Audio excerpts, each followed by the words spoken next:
Hey everybody, welcome to Nerd Overload, the pop and geek culture show that wonders if you feel like you're entitled to plumb the depths of its Emersonian mind. Wow, that's deep. I'm Cody. I'm Sam. I am taken aback. Good work, yeah. What is that in reference to? Yes, it's Megalopolis. Oh, yes. Yeah, Yes. Francis Ford Coppola's latest opus. Go to the club. The club.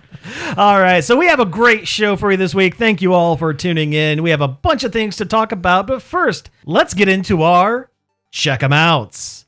Check it out!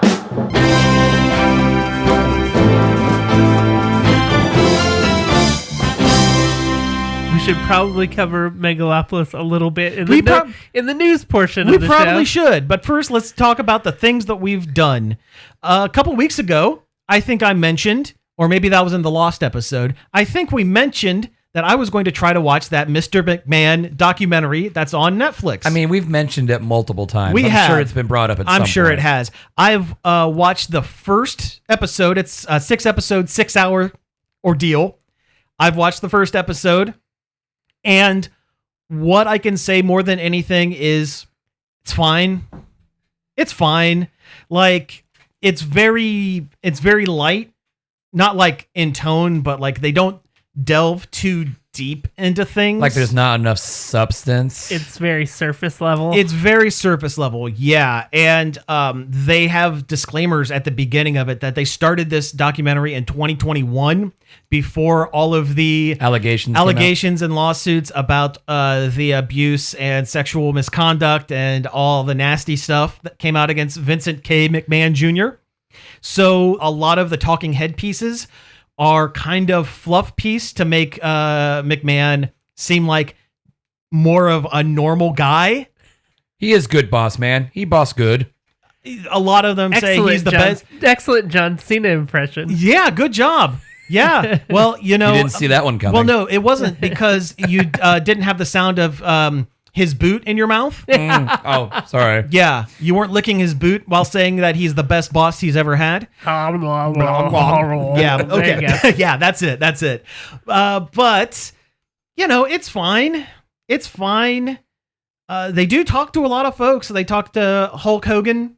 Oh, boy. They talk to Bret Hart, who just hates him. Good. Well, Bret Hart hates everybody. I mean, he's a professional hater. He hates everybody in wrestling. He hates wrestling. It's done nothing but bad to him. But they talk to a lot of folks. You'd hate it too if you were him. Oh, yeah. Between the Montreal Screwjob and Bill Goldberg giving him a concussion so bad he had to retire because Goldberg doesn't know how to wrestle. He was a football player. He was a football player, so he thought, I'll just tackle people for real in the ring. I'll just give everybody concussions I do in football. And he concussed Bret, who, you know, he was a little older at that point. Concussed him so bad and kicked him in the face. Just like Bull kicked him. Mule kicked him right in the face. And gave him a concussion so bad he had to retire. Sucks. Yeah.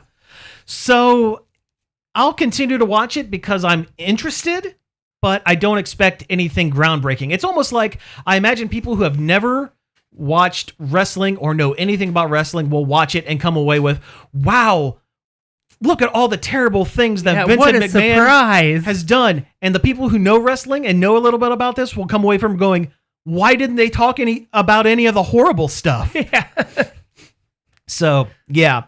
That's basically what I've been checking out for the most part. Why did I spend 6 hours watching a documentary that told me things I already knew? Yeah. That's it. You know, the steroid trial allegations and how he basically stole the territories from everybody else and couldn't beat WCW, so he bought WCW. And I mean, that's kind of what a bunch of the big game studios have been doing. Well, sure. That's a good point. Josh, did you watch Chimp Crazy yet? What? Chimp Crazy. Oh, no. Oh, you should. We need to talk about that on the show because it's wild. I don't have Disney Plus right now. And also, it's on Max. Yeah. Oh, I don't have that either. Oh. That's all. That and Hulu and Disney Plus are all bundled for me, and I don't have that. We'll figure out a way for you to watch it. Thank you. Yeah. So, yeah, what have you guys been doing? So I watched a couple of series over the last week or whatever. Mm-hmm. So I watched Centaur World on Netflix. I watched a couple episodes of that. It's cute.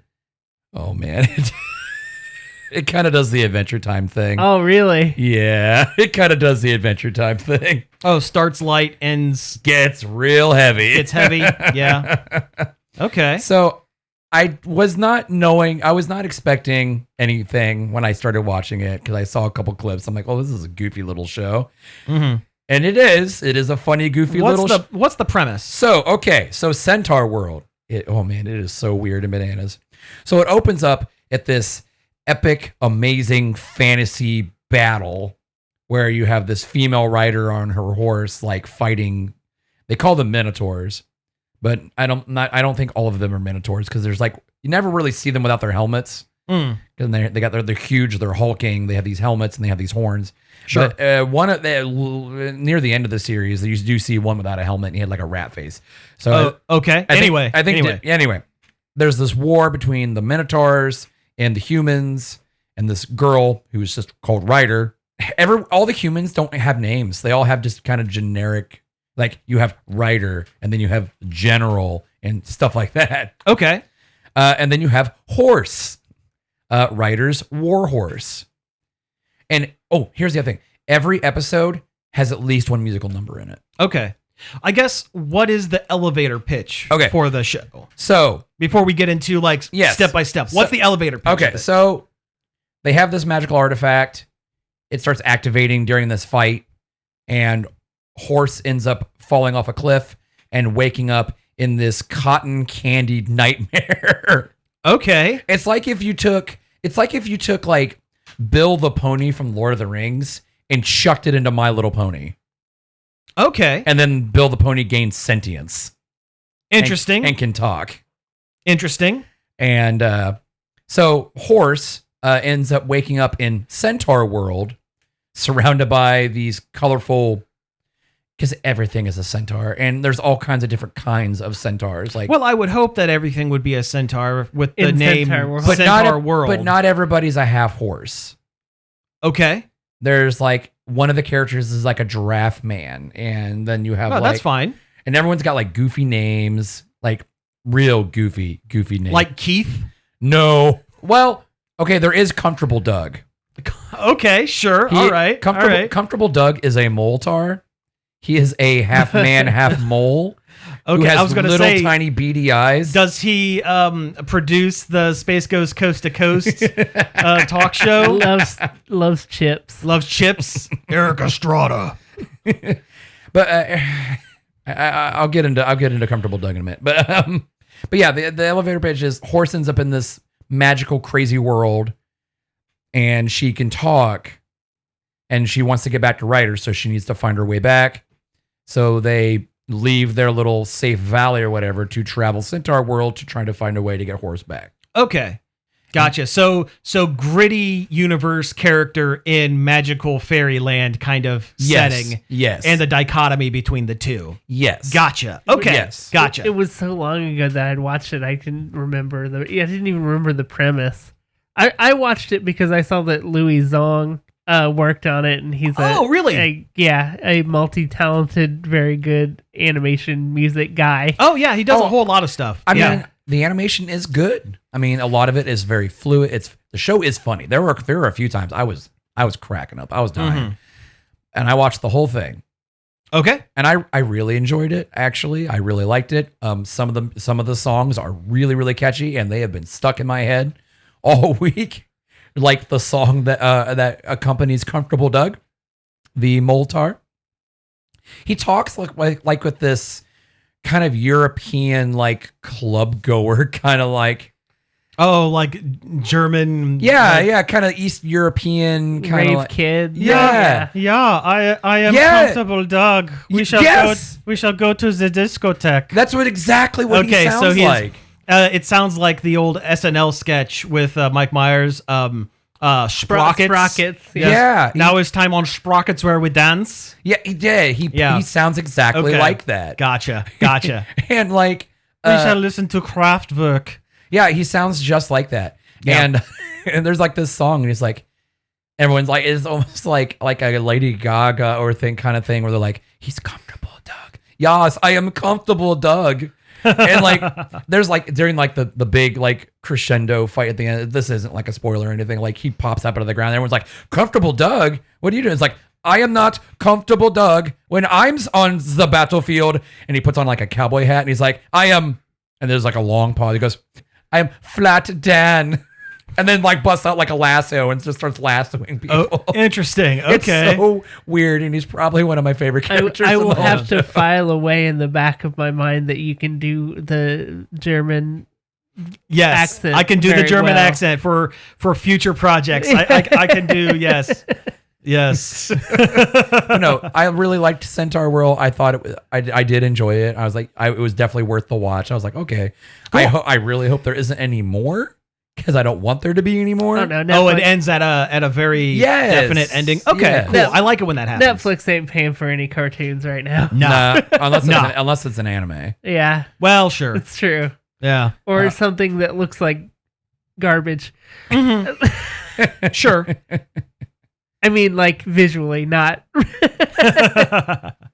All right, Cody, your turn. I have been playing the new Zelda, the Echoes of Wisdom. Echoes of Wisdom. Thank you. I forgot what it was called. The one where you're Zelda. The one where Zelda is the Zelda. Yeah. Yeah. Where you're actually, as opposed to Link being the Zelda. where you actually the Zelda. I've been taking my time with it, so I'm not like super far into it. Mm-hmm. Are you just playing around with like the mechanic or whatever? Well, me and Samantha. Are you making echoes of everything? Well, yeah, you kind of have to.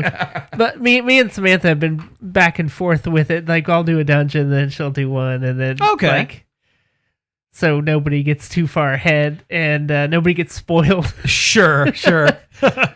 But honey, it's my turn on the Switch. Yeah, the last 2 Zelda games we bought 2 copies, but we didn't do it with this one. Oh, gotcha. Yeah. So yeah, how are the mechanics? Because this one it plays probably significantly differently, despite having a very similar art style to the Link's Awakening. It does look a lot like that game, and which is good because it's gorgeous. Yeah, and very cute. I'm still mad they didn't make an amiibo for that Zelda. Oh, I bet it's coming. There's still time. But it plays a lot different. It does feel like you're inhabiting a different person in that same world. Excellent. Because her toolbox is completely different than Link's toolbox. Okay. The game even starts out where you're playing as Link and you're jumping and you're swinging a sword and you're shooting arrows and you're bombing. But then he gets captured and they take all that away. And then you're Zelda with her new magic moveset. stick. Yeah. Her new magic stick. So you kind of get the feeling of what it was like to be Link in case you forgot before they take it away and make you be somebody else. Interesting. Okay. Yeah. Sure. So they're Metal Gear Solid 2ing it. Yes, exactly. That's 100%. And speaking of which, I wish it was a surprise that you play Zelda in this game. Oh, sure. It would be so much cooler if you started as Link and didn't know that this is the Zelda game where you have to be Zelda. That would be really cool, but I can understand why they kind of led with it as well. But the echo system is really neat. You have a certain amount of energy and summoning in these different objects that you can make echoes. An echo is a copy of an object that's in the world. Like the first thing you get is a table. You can make copies of this table, use it to climb over walls or throw them at bad guys. And you do end up throwing a lot of garbage at bad guys. Excellent. Because you don't have a sword. That's not your main way to interact with the environment. The echoes are. It's making things and then using those things. Yeah. Is there a set amount of things you can have on the map at one time, or is it just whatever you can do? You have so much energy that you can use to make the stuff, and everything costs a different amount. Okay. So like the bigger the thing, the more energy it costs? Yeah. And as you go through the game, you level up your energy so you can make more things, or it makes things cost less, which I thought was weird. I finished one dungeon and it's like, everything costs 1 less. It's like, why didn't you just give me more energy? But it's just interesting enough on its own to feel to be a different person in the Zelda world. Sure, because it hasn't happened. Yeah. No, yeah, we've been Link the whole time. Yeah. And the gameplay itself kind of fits in a comfortable place between the new Zelda games, the Tears of the Kingdom, the Breath of the Wild, and the classic ones, because you have this kind of creative, like, do whatever you want, solve puzzles, whatever way you can come up with your tool set that the Breath of the Wild games has, while still having the kind of the structure of a classic Zelda where there is dungeons. Oh, sure. Yeah. And stuff like that. And familiar enemies and things like that. Yeah, oh, cool. It straddles the line in a very fun and rewarding kind of way. I do need to get this one. It's definitely been on my list. I'm thinking about it as well. I mean, it's a Zelda game. I have to have it. Yeah. Do they have that weird custom dungeon maker that Dampy had in Link's Awakening? Not that I've seen. Okay. The only kind of like side thing I've seen so far, and I'm not very far into the game, so there might be something like that, I don't know, is there's a stamp rally man that has like booths hidden around the world, and you got to find all his booths so he'll stamp your card. Oh, and interesting. when he fills out your card, you get a prize. Oh, that's very cool. That's very cool. There's a smoothie making system that's kind of like a simplified version of cooking in Breath of the Wild. Nice. Where you, while you're searching around and finding treasure and stuff, you're getting different fruits and little food items that you can take to a business scrub, and they'll make them into smoothies that have different effects. Oh, nice. Business scrub. Yeah, it's not as in-depth as the cooking in Breath of the Wild, but it's similar. Like, you can make smoothies that'll give you electric resistance or refill your hearts or... Okay, well, that's cool. Make you swim faster. Yeah. That kind of stuff. All right, well, right on. But yeah, it's great.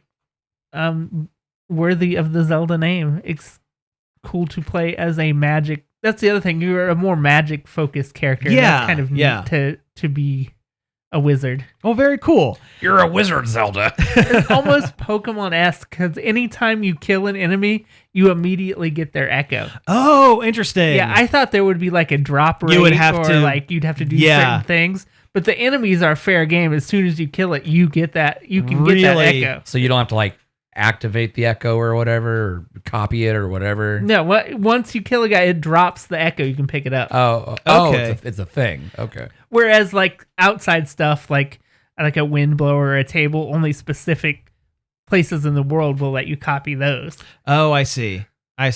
Can you get the echoes of boss monsters? No, not that I've seen. Okay.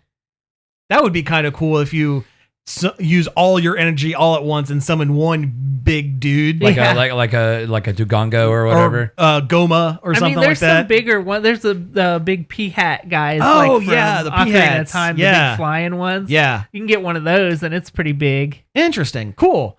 Oh, speaking of which, I watched a video on Polygon about the history of playable Zelda in games, and I mean, there was a lot of them talking about the Wand of Gamelon, Squad-a-Law. That awful CDI game. There's two ones where you play as Zelda. Yeah, the other one was like a live action FMV video Zelda's one. Zelda's Adventure. But apparently, at one point, there was a Sheik game in development. It was supposed to be a side game, and it basically turned into Link's Crossbow Adventure.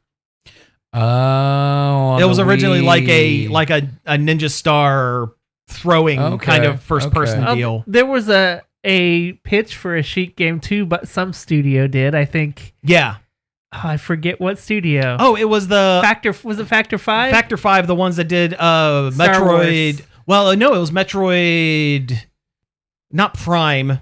The one before it? Yeah. Oh, maybe it was Retro. Yeah, it was Retro Studio. Yeah, now that you say it. Yeah. Which would have been cool. Yeah. I've been watching Agatha All Along. Oh, that's you have? Something. Yeah. It's pretty good. Okay. It's not like outstandingly amazing, but it's fun. Okay. I'll take fun at this point. I mean, Audrey Plaza, that's all you got to say. Yeah. Well, sure. Well, even Catherine Hahn is pretty funny in it too. They're all funny. They're all funny. All the witches are good. Good. And their back and forth is fun and antagonistic.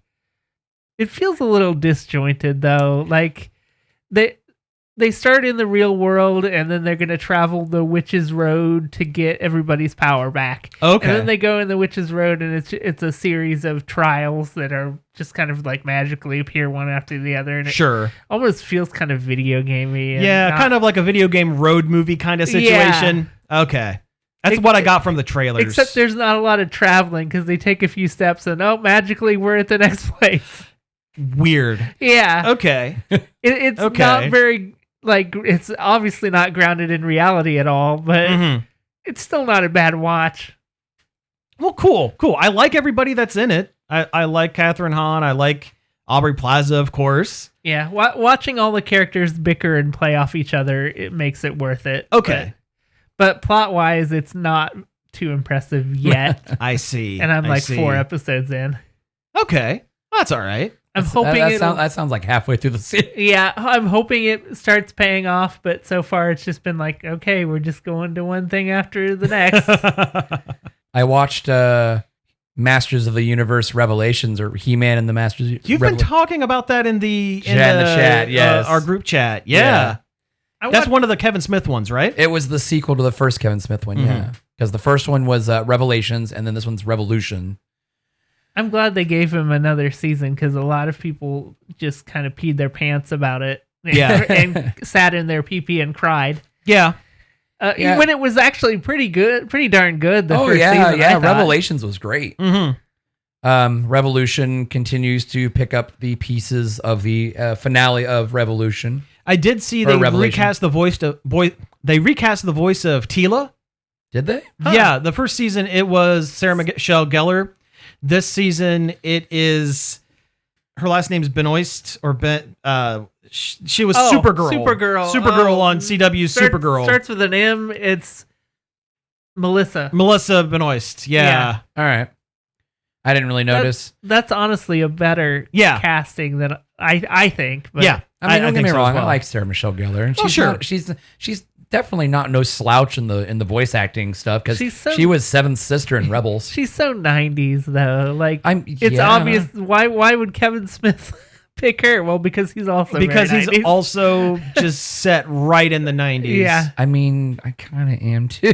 We all are. Listen, nostalgia rules our lives. That's why we do this show, and we're all 90s kids, so it makes sense. Only 90s kids would understand. Do you remember the Yak Back? Yes. And original Gak? Making the container for it. Yep. Anyway, it's only like 8 episodes long. And I think the last one was like 12. When I was a kid, we had to buy our slime in the store. We didn't know how to make it. Oh, yeah. And we had to walk 5 miles uphill in the snow both ways to buy our Gak. To buy a tub of Gak. To go to Toys R Us. Yeah. And then sometimes you got there and all they had was Floam. Oh, man. Floam was terrible, though. Yeah. Not that Gak was great either, because Gak always made my hands smell awful. Oh, like glue. Yeah. Like gnarly glue. Yeah. Gak had a more satisfying hand feel than Floam did. I agree. mean, they were really leaning into that whole Nickelodeon slime gimmick. Oh, sure. What do the kids call it? Stemming? That's what they do it now, yeah. When you touch a thing and it's comforting? Yes.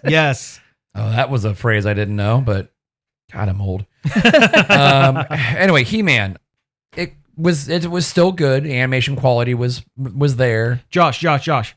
Hey, tell me what's going on with He-Man. I say, hey, yeah. I say, hey, what's going on? Man, the fact that I saw memes, somebody made, and I cried. Oh my God, did I cry? Yeah. Anyway, go ahead. Yeah, go on. I still don't like Mark Hamill's not Joker. Well, might as well be. It might as well be. Skeletor. Ah, okay. It doesn't. He sounds like the Joker. Yeah, he does. He literally just sounds like Joker.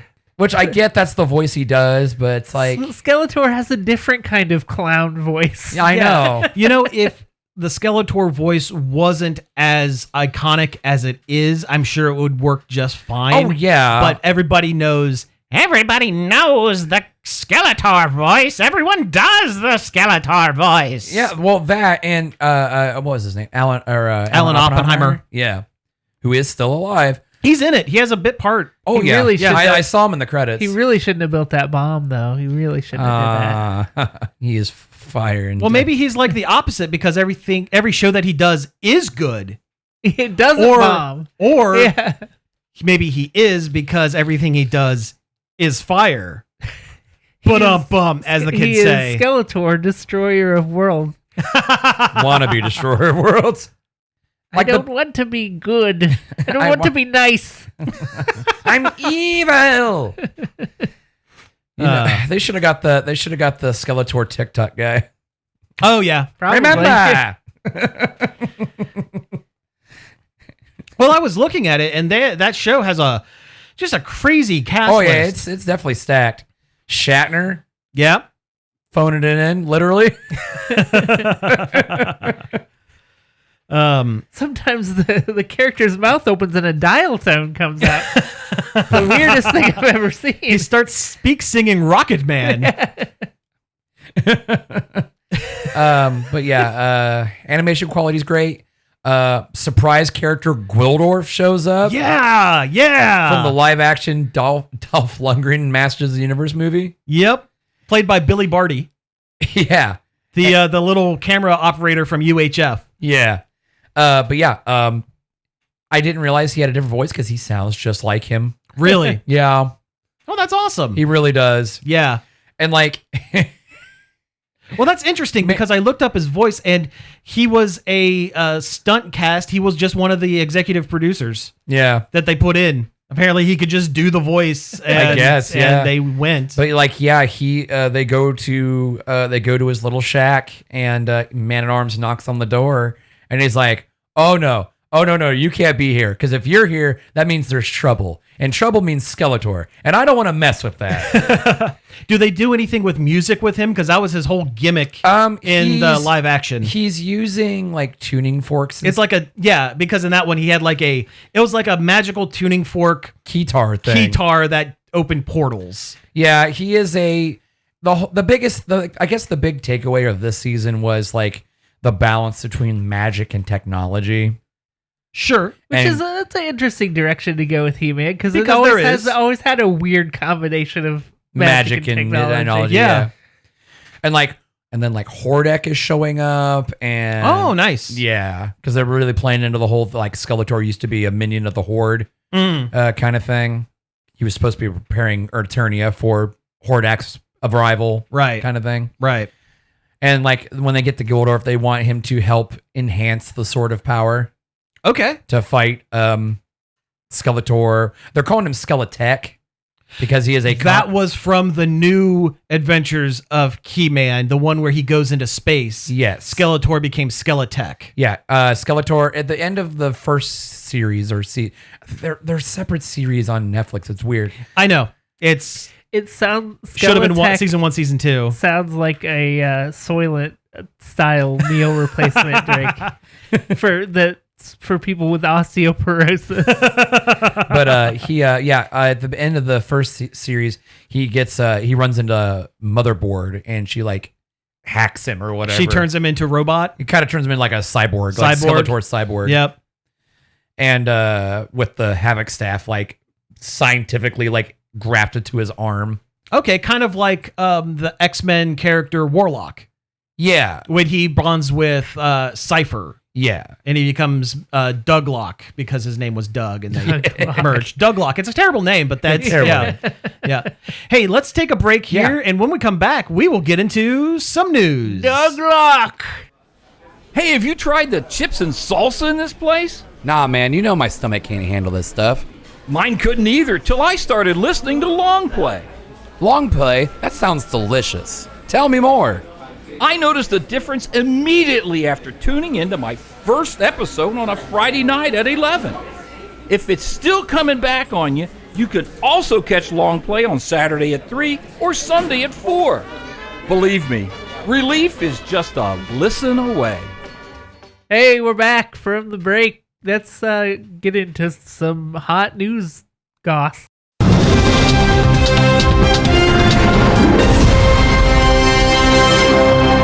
Are you sure? You sounded a little unsure of yourself there before the official music. Because I was just kind of winging it. Oh, that's fine. That's the whole show, Cody. We're always just winging it. That's our secret, good listeners. Yes, we're always winging it. Speaking of winging it, let's talk a little bit about Megalopolis. Yeah, we kind of mentioned it at the beginning of the show. This is the Francis Ford Coppola opus. The movie he's been working on since 1979.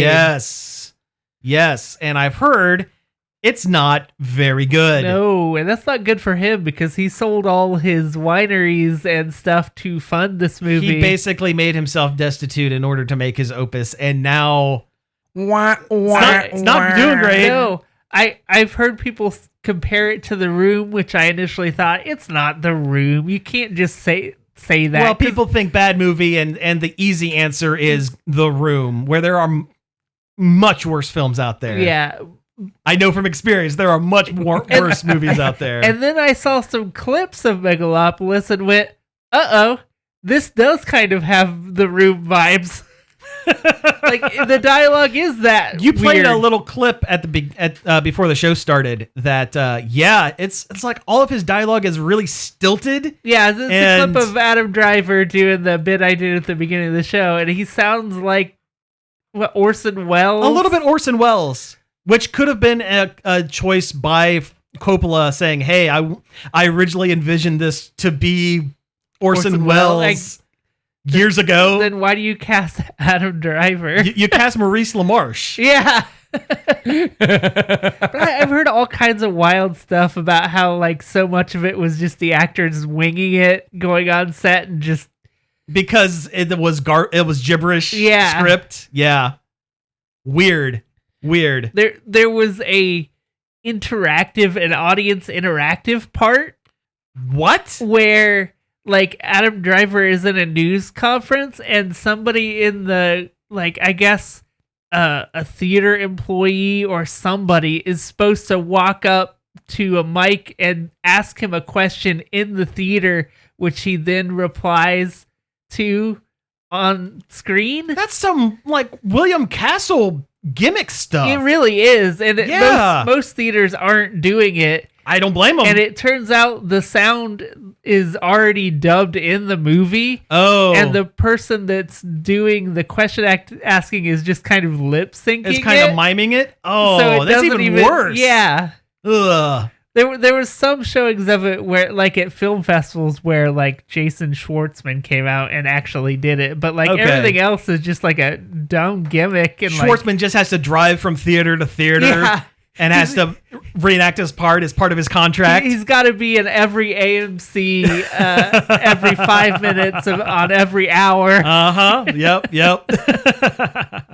Well, I'll be honest. I had zero interest in watching this before. Now, I kind of want to see it. Yeah, I don't want to pay money to see it. No. But as soon as it's on some streaming service, God knows which one picks it up. Oh, man. Because it's not being distributed by like any big distributor. It's just Coppola out of his own pocket, I think. You know what? Coppola will come up with his own streaming service. Yeah. And there'll be only one film on it, and it'll be Megalopolis. That's like if Neil Breen made his own streaming. He really should. He really should. That's the other thing I checked out. I'm not going to get into it because it's too much now, and I'll talk about it next week. I found the final Neil Breen film, which is not technically a film. It is a 5-hour film course on how to make movies. Oh, wow. Which is just the Neil Breen way. The Neil Breen way, which is, it's really just him, more of him just explaining how he did it. And let me tell you, it's terrible. I'm going to say it. This is like OJ's book. If I did it. Yeah. Although he's admitting to his crime. Although I legitimately don't know if he's, this is the only thing I'll talk about. I legitimately don't know if he is making a joke, because there is a bit where he's talking about you never want to have still images. You always want to have things moving on the screen. And he forgot to add something in his live talking. So he freeze frames the video and is talking about how you never want to freeze frame and have a still image on screen with a still image on screen. And he's being completely legit. How bad it is. Oh, yeah. Is he more self-aware than we thought? I don't know. Is he doing this on purpose? Here's the thing. I don't know. I hope not. I hope he is still 100% oblivious, or at the very least earnest in what he wants to do. Which is make bad movies. He wants to make great movies. He just happens to make bad movies. But who knows? Also, the reason why Riff Tracks has never done a thing, or there's never been a spoof or anything like that, he does not allow his films to be shown at midnight or be presented in a comical way. Yeah. When he distributes it to theaters for a one-night only kind of show, it has to be played at a matinee, 7 or 8 o'clock p.m. with no interruptions. No spoons flying at the No screen. spoons flying at the screen. Well, they wouldn't be spoons. They would be cans of tuna. Yeah. People would be whipping empty cans of tuna. Oh, I thought they would be outdated laptops. Laptops. You have to keep those open around your seat. I forget, which ones did I force you guys to watch? Because there were Fateful Findings. Fateful Findings, okay. And was it Double Down? It was Double Down. Double the first Down, one. The yeah. first one. What Scene. What was the one where our significant others were chanting butt? That was Double Down. That was his first film. Okay. Some of the other films, there are even worse things in it that they could be people could throw at the screen. But Fateful Findings, you could throw books, because that's the famous scene. No more books. No more books. No more books. And he's like limply tossing books around. And he does that in the documentary and then gives this sly, like, do you see what I did there? Oh, no. Yeah, it's weird. Anyway, news. Anyways, news. Megalopolis has the I was trying to do something good intentionality that could make it a good bad movie. That's the best kind of bad movie. Oh, yeah. I love movies that take themselves completely seriously, but they're so bad. Listen, Sharknado. The first one. Well, no, because they were still attempting to make a bad movie. The whole point was they were making a purposely bad movie.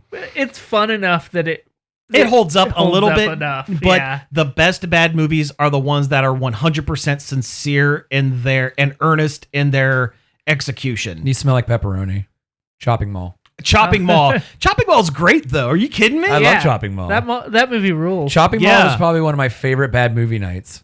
I'm thinking more like Samurai Cop. That was supposed to be a serious action film, and it's one of the funniest movies I've ever seen. It's great. Yeah.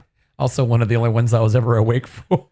Yeah. No, you did stay awake through the entirety of Chopping Mall. I do remember that. Yeah. What was the one that you passed out like 10 minutes into it? Atlantic Rim. Yeah. Atlantic Rim. That movie stinks. Hot garbage. It's not even fun. I thought it was like Hard Ticket to Hawaii or something like that. I think there was multiple ones where I just passed out. Yep. For the viewers at home, I'm a third shift kind of guy, and we used to do these bad movie nights on Fridays and they were midnight. Fridays at midnight, and I would just pass out. Yeah. So let's move on to some other news. Cody, why don't you tell me about Ironmouse? Hey, world famous VTuber Ironmouse, which I guess I have to explain what a VTuber is, don't I? Yeah, why not? They're streamers that instead of streaming with their face, they stream with a motion captured character. Yes. Typically a anime character. Yeah. But not always. An anime style character, Sure. I should say, because none of them are established characters. No, they're all original characters. Yes. Yeah. But she became the #1 most subscribed to person on all of Twitch, not just in the little VTuber world, but like all of it. Well, that's really impressive. And that's really cool. I'm happy for her. Yeah, if anyone deserves it, it's Mouse. She worked really hard. She worked really hard, and she's really had to overcome a whole bunch of stuff because she has a lot of really gnarly chronic illness, sort of thing. She has an immunodeficiency disease. I think it's CVID. Yeah, something. She basically can't leave her house. Yeah. Yeah. So she just started on Twitch just to have people to talk to, and then it turned into. And now she's like internet royalty. Yeah. Yeah. Who took her name from a very niche season of Sailor Moon. Yeah. Yep. And also, huge fan of Super Sentai. Oh, yeah. She did that whole medley of singing every single Theme song back to back, and knew every word. And every once in a while would stop it and explain what the season is because it's some of her favorite seasons. And it's not the ones that you would think. It's like Mask Man. People who are in the know would like. Yeah. But that's awesome for her. That's great. She's doing a subathon. I don't know if she's still doing it. She might still be doing it. She's doing a subathon right now. Well, she started at the beginning of September. Yeah. Running till, I think it's still going, where 50% of the proceeds went to the Immunodeficiency Foundation. And that's fantastic. You know, I've done a little bit, not full-blown VTuber, but when I did my streaming, instead of having my a camera up, because no one needs to see my face, so there's a reason I'm on radio. But I had a little cartoon version of myself that was a very limited moving PNG. So it was like the hyper budget version of because those VTuber models go for thousands of dollars. It costs thousands of dollars to get those. It's crazy amount. Yeah, if you don't make your own. Yeah.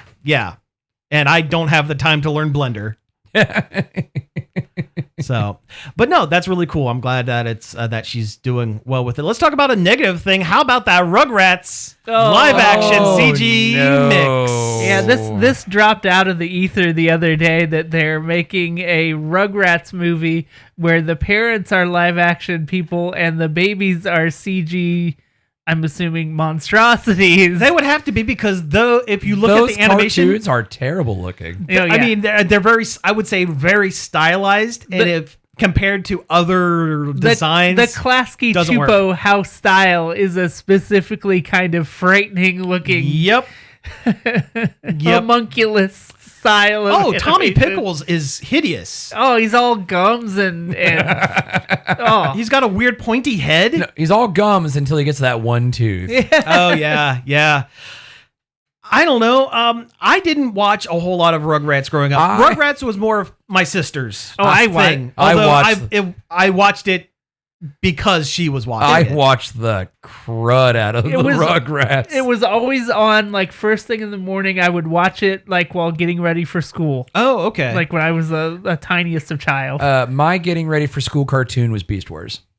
Oh, Beast Wars? Sure. When I wasn't watching, like, MTV or VH1 for music videos. I remember waking up early because there for a while they were running G1 Transformers. Oh, yeah. But they added like weird CG interstitials for like the commercial breaks or something. They would like stitch. I remember that. Like it was like an hour block and they would stitch 2 episodes together, but the episodes are 22 minutes long. So they would add overly long CG intermission like breaks. Like instead of it just being the 2D flip, it was like this elaborate. It was like garbage. It would break into 3D and spin around because it was like on an Energon cube kind of thing. Oh yeah, I remember this stuff. Yeah. But that was my early morning. That and Captain Planet and the Planeteers. Another cartoon with a lot of very popular, famous people on it. Yeah. Also, okay, all the things that get remade or rebooted or come back or whatever. Where's Captain Planet? We need him. He's a hero. Too preachy. He's a little preachy. He would come back and be very cynical, I feel. Like that would be the way that people would write him, is that like the Don Cheadle Captain Planet. I think the OKKO episode with Captain Planet on it is the best you're gonna get. Yeah. Sure. Or like he would come back and be completely earnest in his attempt to save the world, but everyone else would be going, look at this guy. Yeah. What's going on with him? Why does he have a green mullet? Yeah, they would have to say, cut your hair or something to that effect. Stupid. Anyway. Yeah. Rugrats. No. Beloved children's classic from the 90s kids understand. This is the 90s kid episode. Yeah. But then again, every episode is kind of the 90s kid episode. Yeah, because everything is, all nostalgia stuff is aimed at us, our age demographic. I don't think Rugrats holds up all that well. I don't either. I've watched a couple episodes here and there on like when it was on different streaming services, and I'm like, this isn't appealing to me. Not so much. Okay. I don't want to go through the entire cast, but who would you cast live action style of the parents? Who is Dee Dee and Stu Pickles? And I guess Grandpa Pickles. See, that's tough. Yeah. Because nobody looks like the freak They don't look like characters. anything. They don't look like human beings. Yeah. I would say if this were done in the early to mid 2000s, Jon Stewart would make a halfway decent Stu Pickles because he could play that beaten down Yeah. kind of. Oh, yeah. Yeah. But who's yuppie enough to be his brother, Drew Pickles? Drew Pickles? Oh, yeah, no. Oh, Chris Parnell. No, I don't see that. For Drew Pickles? Yeah, I think he's a good Drew Pickles. See, I was going to go Will Arnett. Stuffy, uptight Joe Bluth. Yeah, maybe. He's a little too boisterous, though. Because Drew Pickles is always under the thumb of his career woman wife a little bit. And that's until Jonathan, her assistant, kicks her out of her position. Yeah. Yeah. So he can't be that strong of a dude. Okay. That's why I said Chris. That's why I said Chris Parnell. Parnell, sure. A lot like Cyril from Archer. Yeah. Yeah. Or Jerry from Rick and Morty. Less Jerry, because Jerry's just pathetic. Yeah, he's too pathetic. Yeah, more. Yeah, definitely more. Maybe. Well, I mean, Cyril's kind of pathetic too. Yeah. Honestly, now I'm thinking about it. You know what? For Grandpa Pickles, he doesn't look like him physically, but Judd Hirsch, the Jeff Goldblum's dad in the Independence Day movie. Yes. Yeah. Yes. Yeah. So I would go that route, which for that matter, you could put Jeff Goldblum in somewhere. Sure, why not? Sure, why not? Oh man, I need to watch Chaos. Damn, I do too. I heard it's not very good. I don't care. I like Jeff Goldblum. I forget who told me it was. I want to see good. him as neurotic Zeus. Yeah. I think it was my mom. I think she said it was not very good. I might still like it. All right. Sorry, Lori. Let's do some quick hits here. Oh yeah, because I think pretty much everything else is quick hits. Yeah. Palworld, despite being sued by Nintendo and the Game Pokemon Freak Company. and the Pokemon Company, is moving ahead with a mobile version Well, of not their in game. not in Japan, because that's where the lawsuit is. Oh, okay, not in Japan, but everywhere else. Yeah. Yeah. So They struck a deal with the mobile game company that made PUBG Mobile to make a mobile version of Palworld. I legitimately don't see how it's going to work with touch controls. Oh, not well. Nothing does. No. No, even PUBG online or mobile sucks. even games designed to be played on mobile with touch controls Are not especially good. Play very well. No. Yep. Minecraft movie details. Apparently, it's just Jumanji. Yep. Jack Black's character Steve is a dude who got pulled into the Minecraft world, and he's been there a minute, so he's a little nuts. Which is the vibe I got from the trailer. But Same. Yeah, same here. But I mean, you didn't really see any other humans except for the main characters, so I didn't know if all of the main human characters from the Minecraft world were humans instead of block people. But yeah, apparently he's just been there. Punching trees and fighting living his creepers, best, whatever. his best life. Living his best life. Yeah. Jason Momoa's character is some kind of influencer Minecraft content creator. So they're going to be making fun of streamers and content creators, which frankly, we deserve to get made fun of. It's low hanging fruit. But yeah, like of course Hollywood is going to make fun of the new thing they don't understand. Of course. Yeah. This streaming is a thing that is taking eyes away from their stuff. So they have to take pot shots at streaming and what we do, you know. There's a Bane and Deathstroke movies coming out. They are separate movies. Not Bane. It's not Deadpool and Wolverine. No, although that would be kind of funny to put Bane them and together. Deathstroke. Oh man, that'd be great. But so they are both ostensibly Batman villains. I don't know how Bane could probably hold his own film because I think there's enough there as a character. If they do him right. Bane has a lot of interesting backstory. Well, that's the thing, and no movie has done it right yet. If Gail Simone writes it, because she wrote Secret Six, the comic where he was the team leader of a bunch of villains and anti-heroes doing heroic things, essentially. Kind of like Suicide Squad without bombs in their necks. That was probably the best he has ever been written in comics outside of Like Nightfall? Nightfall, when he broke Batman's back.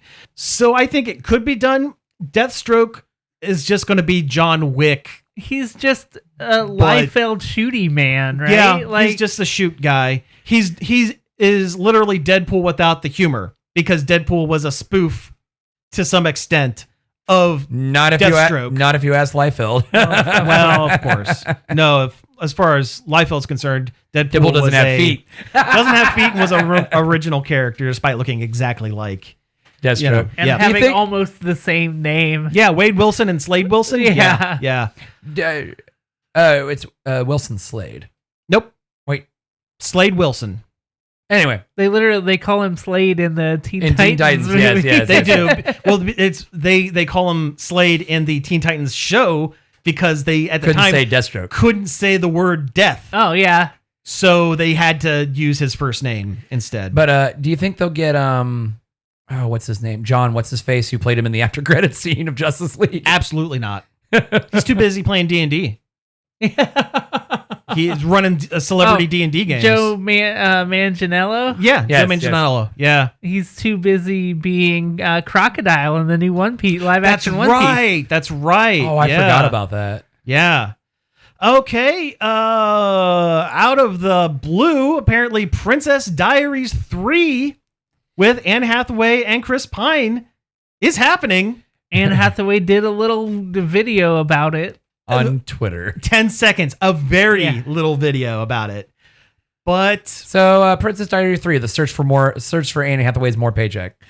The search for more money. Yes. Yeah, I liked the first two. The royal coffers are getting low. But no, I liked the first two. I've actually watched them a couple of times, and they are perfectly good and serviceable teen-centric romantic comedy romance. They're more comedy than romance, but they're all right. It's a Lifetime movie for 14-year-old girls. I guess maybe a little, but there's more. That doesn't mean it's bad. Sure. Just because something is the target audience of something isn't you doesn't mean it's not good. Exactly. No, and I like Anne Hathaway as an actress. She as at the point in her career where she doesn't have to take roles if she doesn't want them. So it's not like she's being forced and, arm twisted into being this. Other than Halle Berry, I think she's still my least favorite Catwoman. Well, she's barely Catwoman. Everyone in the third Nolan Batman movie is barely who they were. Was just barely was their character in name only. Pretty much. Pretty much. But I don't know. I'll watch it. I mean, probably not in the theaters because I'm a grown man, but I'll watch it. That's even if it goes to theaters. Oh, it will. I will, yeah. Yeah. With that kind of start with Anne Hathaway in it? Yeah. Of course they'll go to theaters. They'd have to really screw it up. They would have to really mess up. Yeah. Like the new Hellboy movie. Yeah, that's apparently not going to that one's not going to theaters. That's a shame. I still kind of hope it's good. Yeah, I'll watch it because I'm always here for more Hellboy content. The concept behind it was good. Hellboy is literally one of my favorite third-party comic characters. He really is. Yeah. Yeah, he's a good character. Oh, speaking of things that are coming out, did you guys see the trailer for the Nosferatu movie that's coming out? Yeah, there's a new trailer, and it looks like they're taking cues from both the Nosferatu film from the 30s, 20s, 30s. It was a silent film. It's silent film. Than that. Okay, so like 20s probably, and the original draft of Bram Stoker's Dracula. Oh, so it has both kind of intertwined. Now it looks really good. Now there's a good Coppola movie. Yeah. With the worst sounding British accent from Keanu Reeves. I am a British noble. I will give this to Keanu Reeves. I've watched Bram Stoker's Dracula 100,000 times. Yeah. It is one of the only movies from that era of Keanu Reeves where he doesn't say whoa. That's true. That's a good point. Does he say it in Point Break? Sure. Because he's probably acting like a... Yeah, he probably does. He probably does. He's a surfer cop in Point Break. Yes. He's an FBI agent who has to learn how to surf. Yeah, I am an FBI agent. Yes. Former Ohio State Buckeye Johnny Utah. That's right. That's right. I watched the Riff Tracks did a live showing with Point Break, and it was a pretty good movie. Yeah, honestly. Point Break's all right. Point Break is a good movie. It's been forever since I've watched, but it is a good movie. Yeah, it's fine. Things I wish might be good movies is they're doing a live action She-Ra. Yeah. A little early to pull the trigger on that one since the live action He-Man has it. I know, right? They're still working on it. It's coming. It's going to be a movie. That's not going to be any good, right? Oh, of course not. Yeah. Of course not. Could you make a good He-Man live action movie? I think you could. No, you need to lean into the cheese. Yeah, that's why. You got to put the tongue firmly in the cheek on that one. Same if you were going to make a G.I. Joe movie. No, I agree.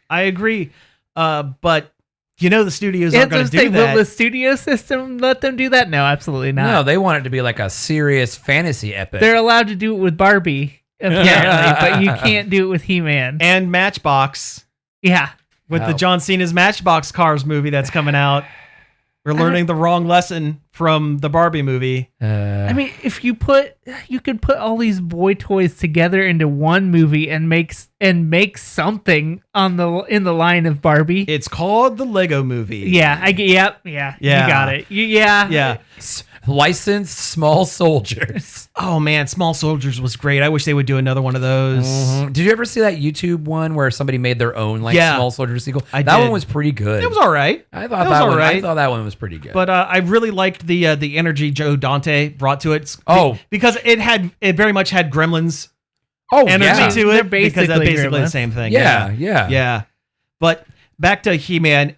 Studio is going to going to look at it like Conan the Barbarian, where they should be looking at it like the 80s spoof movie The Barbarian, starring the Barbarian brothers, where everyone is playing it straight except for the Barbarian brothers, who are too dumb to act like actual medieval barbarians. They just seem like two gym rats that are wearing loincloths. No, they're going to want it to be Lord of the Rings. That too.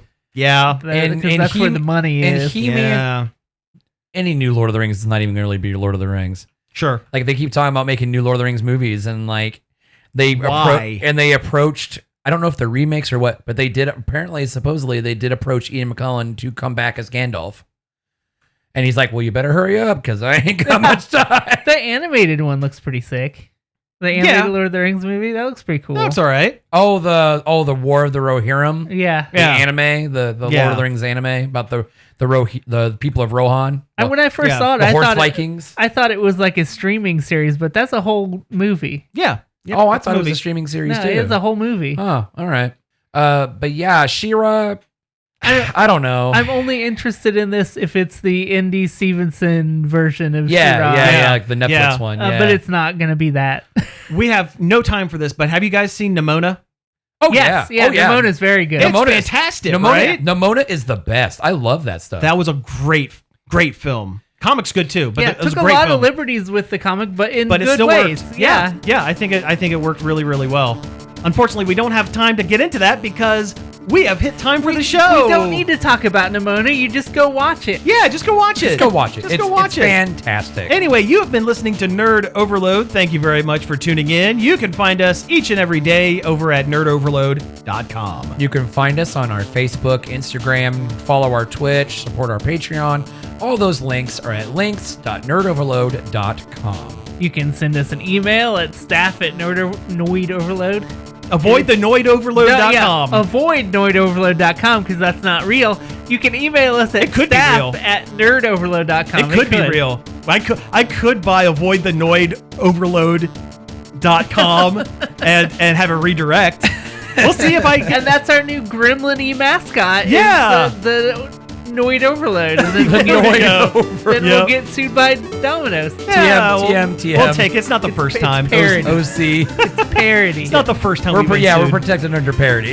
Anyway, you can find all of our back episodes on various podcast apps, including Apple Podcasts, Spotify, Amazon Music, and YouTube. You can give us a call on the Nerd Overload hotline. I didn't do that part. 740-229-9562. Leave us a message. We'll play it on the show. Boy, that number just rolls right off the tongue, right? Like gravel. Thanks, Google, for not letting me choose it. Yeah. Finally, I'd like to thank Parker for helping us out over at the Facebook page and David Pencil for our intro and outro. So again, thank you all for tuning in, and we will be back next week. For now, though, I'll be in the club.